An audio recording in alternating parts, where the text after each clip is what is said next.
Now let's talk about something else, which is the economy. My friends, I believe that when we re-elect Donald J. Trump, the next president, we are going to unleash a golden age of prosperity in Nevada and all over the United States of America.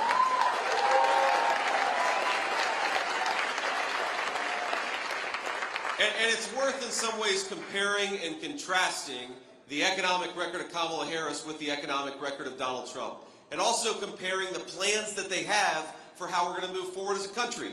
Kamala Harris is saying that I've never seen this in my life, a politician who is going around the United States of America bragging that she's going to raise taxes, bragging that she wants to let the Trump tax cuts expire, saying to all of you, hey, elect me and you're going to pay a lot more in taxes. I don't know who does that. It doesn't make it, I mean, normally even the politicians who plan to raise your taxes at least lie to you and tell you they're going to cut them, but not Kamala Harris.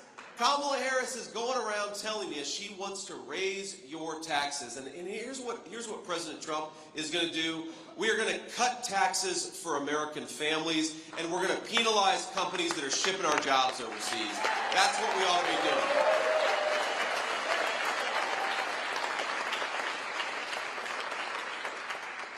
Here's another difference. Kamala Harris wants to buy oil and gas from tin pot dictators all over the world, some of the worst and most vile people in the entire world. She'd rather buy oil and gas from them. Donald Trump and I want to buy oil and gas from American workers in American territories, and that's why we say, drill, baby, drill.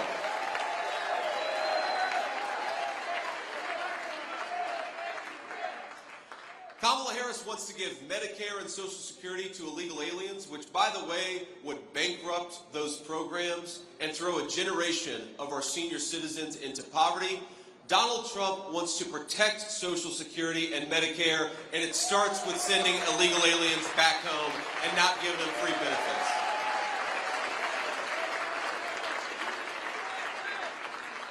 And if Kamala Harris is rolling out the red carpet for the illegal immigrants in the United States of America, Donald Trump has a different message. Pack your bags, because in 4 months you're going back home.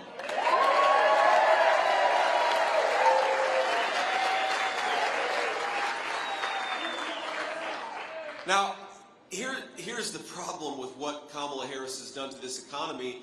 You look at what's going on right now, and it's funny, if you pay attention to her messaging, and what she says in these interviews, she can't quite figure out whether she wants to promise to change the policies or if she wants to say that the inflation crisis is over. And sometimes she'll say that. She'll brag about how inflation is much better thanks to her policies. Is inflation better out there for families in Nevada?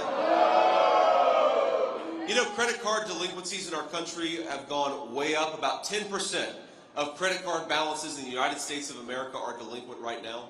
About 8% of car loans are delinquent right now. You have Vice President Harris bragging about how good the economy is, and then you have American citizens who can't afford to pay their bills. I'd like to have maybe not just a president like Donald Trump who is smart about what's going on in the country, not just a person who knows that the American people who are suffering, but a person who can look at what's going on in the United States of America and say, we can do so much better. We can, my friends. We just got to get Donald Trump back in the White House.